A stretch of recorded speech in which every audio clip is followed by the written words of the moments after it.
जो पॉलिथीन के पन्नियों के बीच में पड़ा हुआ है वो भगवान से फरियाद कर रहा है।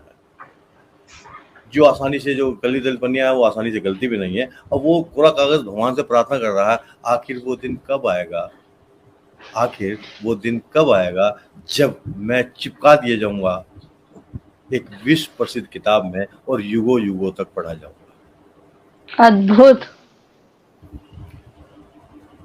युगों युगों तक पढ़ा जाऊंगा, भगवान से प्रार्थना कर रहा है। कागज जो आंगन में उड़ के वो जो सड़क पे आ गया, उसने परिस्थितियां देखी, सारी परिस्थितियां देखने के बाद वो भगवान से प्रार्थना कर रहा है कि मैं ऐसी किताब में कब आऊंगा जो मैं उड़ने लायक, मैं मेरे को लोग फाड़े ना और मैं लोग पढ़े और उसको संभाल के रखें। ये रखी है। और अगर आप कहे हैं अगर आप लोगों की जिज्ञासा आने में जी आपसे अनुमति लेना चाहूंगा, जो मैंने बिल्कुल बिल्कुल सर, आपकी एक रचना और हमारे मध्य रख सकते हैं। जो मैंने सुनी से किताब की है वो आप लोगों को दिखाना चाहता हूँ, क्योंकि ये किताबें धीरे धीरे म्यूजियम में जा रही है, अगर आपकी अनुमति हो तो। जी जी स्वागत है, आप बिल्कुल बताइए। ये देखिए सुई से लिखी किताब, आप देख लीजिएगा। इस दुनिया की वो किताब है जो अब तक आज तक किसी ने नहीं लिखा है। हुसैन साहब देख लीजिए, ये सुई से लिखी हुई है, और ये मैं जानबूझ के दिखा रहा हूं क्योंकि पता लगे कि हिंदुस्तान के एक आदमी ने वो काम किया जो दुनिया में आज तक हुआ नहीं है। आप साहित्य की श्रेणी में आते हैं, साहित्यकार हैं और अच्छा काम कर रहे हैं। और आपको यकीन कर दिखा दूं कि कोई आदमी कार्बन पेपर से किताब लिख सकता है। देखिए कार्बन पेपर से किताब लिखी है, एक ही पेज पे सीधा और एक पेज पे उल्टा, देख लीजिए आप। ये एक पेज है, ये एक पेज है, देखिए ये एक ही पेज पे सीधा है और एक पेज पे उल्टा है। तो ये सारी चीजें। और फिर मैंने जो है आपको बता दूं, आयरन नेल से हैमरिंग करके किताब लिखी है, और ये वृंदावन शोध संस्थान में रखी हुई है। मैं आपको मोबाइल नंबर दूंगा, तो वीडियो मेरे पास है, वो देखना। उसके अंदर म्यूजियम के अंदर जब जाता हूँ तो बड़ा अच्छा लगता है। और अटल जी की पुस्तक है मेरी 51 कविताएं, उसको मैंने मैजिक शीट पे लिखा है। ये कोटेड शीट है, मैजिक शीट है। मैं इसलिए दिखा रहा हूँ कि एक मैकेनिकल इंजीनियर कुछ भी कर सकता है। पक्षी कंकर डालकर पानी पी सकता है, तो एक पीयूष गोयल किताब क्यों नहीं लिख सकता है? या आप आईएएस पीसीएस इंजीनियर क्यों नहीं बन सकते? निश्चित रूप से बन सकते हैं, क्योंकि आपको अपने आप से कमिटमेंट होना, खुद को कमिटमेंट करना होगा। और एक किताब मैंने लिखी फिर, ये भागवत गीता है, 18,700 श्लोक हैं, हिंदी और इंग्लिश में दोनों भाषाओं में लिखा है। और इंग्लिश वाली जो मैंने लिखी है वो म्यूजियम में रखी हुई है। और ये गीतांजलि है रविन्द्रनाथ टैगोर जी को, जिसको मैंने रविंद्रनाथ टैगोर जी, हाँ गीतांजलि है। और ये मेरी गीतांजलि और मधुशाला, पंचतंत्र, ये वो किताबें हैं जो मेरी लाइब्रेरी में रखी हुई हैं, जिनको मैं पढ़ता हूँ। ये वो किताबें हैं जिन्होंने हिंदुस्तान का नाम बहुत उस श्रेणी में लेके आया है, क्योंकि रविन्द्रनाथ टैगोर जी को नोबेल प्राइज मिला था 1913 में, तो मैंने उसको भी लिखा है। तो अभी मैं जो किताब लिख रहा हूँ मैं हल्दी से लिख रहा हूँ। आप यकीन करेंगे कोई आदमी नित्य नए प्रयोग चल रहे हैं। और देखिएगा ये फ्लूट पेन से किताब लिखी गई है, ये फ्लूट पेन से किताब लिखी गई है। अब देखिए आप इसको, कोई आदमी फ्लूट पेन से भी किताब लिख सकता है। मैंने कहा ना कि आदमी के अंदर क्रिएशन, इमेजिनेशन होनी चाहिए, बहुत जरूरी है, ये वो चीजें हैं। और चलते चलते मेरी एक किताब है, सोचना तो पड़ेगा ही, उसके अंदर 110 थॉट्स हैं, उसके कुछ थॉट्स आपके साथ शेयर कर रहा हूँ जो आपके काम आने वाले हैं जिंदगी में। फल की चरखने वाले फूल नहीं तोड़ते, फल की चरखने वाले फूल नहीं तोड़ते। दोस्त, जिंदगी में अगर जीना है, जीने चढ़ने पड़ेंगे। सब शब्दों का ध्यान देना। फल की चरखने वाले फूल नहीं तोड़ते। दोस्त, अगर जिंदगी को जीना है, जीने चढ़ने पड़ेंगे। 3 चीज याद रखना, नीति, नियम और नियत। अगर आपकी काम करने की नियत है, सफलता के दरवाजे आपके सामने है, जिंदगी टालने से चलने वाली है नहीं। चुनौतियों की चिंता मत करो, चिंतन करो, क्योंकि चुनौतियां किसी न किसी रूप में आपके साथ चल रही हैं। जिंदगी में अगर किसी का सहारा लेके जियोगे, एक दिन हरा हुआ महसूस करोगे। और मेरा बहुत ही फेवरेट है, जो मैं हर जगह बोलता हूँ, हर मंच में बोलता हूँ, मैं एक दिया हूं, मेरा काम है चमकना। गायत्री जी, अनामिका जी, बिल्कुल बिल्कुल जी और कृतिका जी, मैं एक दिया हूं, मेरा काम है चमकना। हो सकता है मेरी रोशनी कम हो, लेकिन दिखाई बहुत दूर से दूंगा। अद्भुत। मैं चाहूंगी कि सभी करतल ध्वनि से सर का स्वागत और आभार करें कि इतनी बड़ी उपलब्धियों पर एक शब्द बोलना चाहूंगी कि असल हाँ जी, हाँ मायने जी। में जो साहित्य को जो योगदान देने वाले लोग हैं, वो आप जैसे ही महान शख्सियत हैं, उनको मैं नमन करती हूँ, आपको नमन करती हूँ। और 2 शब्द कहती हूँ कि राष्ट्र के हित की बातें हो, सामाजिक आप बीती हो। राष्ट्र के हित की बातें हो, सामाजिक उन लोगों को शिक्षा लेनी चाहिए, आप जैसे महान लोगों से, जो साहित्य के स्तर को गिराने में लगे हुए हैं। कि राष्ट्र के हित की बातें हो, सामाजिक आप बीती हो, गीत गजलों में कविताओं में केवल बात सच्ची हो, और सरल अनुपम मनोहर वीर और श्रृंगार अद्भुत है। सरल अनुपम मनोहर वीर और श्रृंगार अद्भुत है, और गढ़ोगर गीत गजलों को फुहड़ता की न बातें हो। उनको सीखना चाहिए जो फुहड़ता का प्रयोग करते हैं, साहित्य को दूषित करते हैं। आप जैसे लोगों से उन्हें सीख लेनी चाहिए, और हम भी सीख रहे हैं सर आपसे। बिल्कुल, बिल्कुल, और इस बहुत पटल बढ़िया पे अनामिका बिल्कुल, जी, आप बिल्कुल। गायत्री जी, आपने बहुत भाग्यशाली बढ़िया महसूस कर रही हूँ जुड़ के।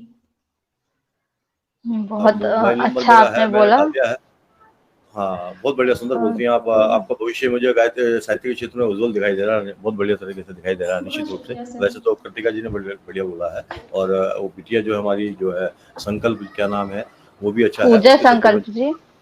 वो भी अच्छा है। उषा तो तो खैर हमारी उम्रों के से ही है, इनको तो अनुभव बहुत अच्छा है। मैं समझता हूँ कि इनके पास भी बहुत शब्दावली है, और आगे तक जाने वाले हैं, और हो सकता है मंचों पर भी आए हों, और निश्चित रूप से। अनामिका जी, आपको मैं फिर एक बार साधुवाद की पात्र हैं, आप बहुत बढ़िया संचालन कर रही हैं, और निश्चित रूप से धन्यवाद, हाँ, निश्चित, बहुत बढ़िया, बहुत बढ़िया।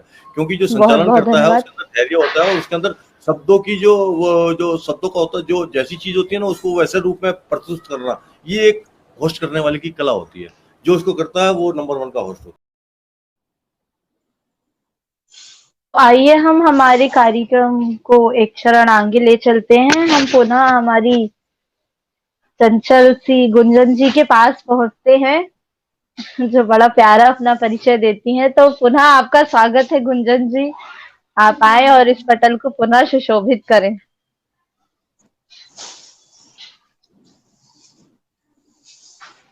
एक रचना प्रस्तुत कर रही हूँ, गर्भवती माँ की डायरी के कुछ अंश। मुझे स्वागत। सूचित कीजिए कि आपको मेरी आवाज आ रही है क्लियर? बिल्कुल, आपकी आवाज स्पष्ट है, आप जी पढ़िए। हाँ, शुक्रिया। एक गर्भवती माँ की डायरी के कुछ अंश हैं। पति पत्नी के बीच का संवाद है, सुनिएगा। कि शादी के बाद पति हर्ष और माद में अपनी पत्नी से क्या कहता है कि जन्म जन्म का साथ है हमारा, प्रीतम देना साथ मेरा। जन्म जन्म का साथ है हमारा, प्रीतम देना साथ मेरा। धड़कन मेरी तुम हो यारा, तुम बिन ये जग सूना है। और छोड़ चली जाओगे मुझको, दूरी सह नहीं पाऊंगा।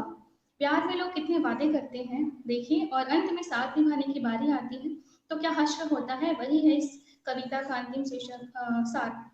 तो छोड़ चली जाओगी मुझे, कर दूरी सह नहीं पाऊंगा। लगता है मधुरिम वो पल, जिस पल हम संग संग रहते हैं। वादा करता हूँ तुमसे, मैं साथ कभी ना छोड़ूंगा। चाहे दिन विपरीत सही, तुम्हें दर्द ना दे सकूंगा। प्यार मेरा सच्चा है यारा, साबित करके दिखा दूंगा। तब पत्नी भावुक स्वर में कहती है कि वचनों में तुमने मुझे बांधा, वचनों में तुमने मुझे बांधा, ऐसे पीछा ना छोड़ूंगी। 7 फेरों के साथ ये जीवन मैंने तुम्हारे नाम किया है। प्यार तुम्ही से करती हूँ, मेरी जान तमन्ना सुन लेना। और डरती हूँ कहीं बिछड़ न जाए, मेरा दिल भी घबराए। सुनती थी जो प्यार है करते, नियति उनको दूर करें। फिर रिश्तों में विक्षोभ का पल नजदीक था। पत्नी भावुक है, लेकिन उसे नहीं पता आगे का अंजाम क्या होना है। और रिश्तों में विक्षोभ का पल जो है वो नजदीक था। तो सुनिए आगे क्या है कि सास ससुर ने कान भरा, बेटा एक पोता चाह रही हूँ। सास ससुर ने कान भरा कि बेटा एक पोता चाह रही हूँ। बोल बहू को वारिस दे, जो तेरा बुढ़ापा पार करेगा। माँ के जिद के आगे हटकर, ईश्वर की यह देन है माँ। जब बेटा कहता है कि ये हमारे वश में नहीं है, ये तो ईश्वर की देन है, फिर भी वो अडिग रहती है। लेकिन पति अपनी पत्नी का फेवर नहीं ले पाता है कि हम कैसे तय कर सकते हैं, पोती नहीं कोई पोता होगा। पोती हो या पोता, दोनों इस खानदान के वारिस होंगे। वो भरपूर कोशिश करता है कि वो माँ को समझाए, पर ऐसा नहीं होता। माँ कैसे उसे समझाए।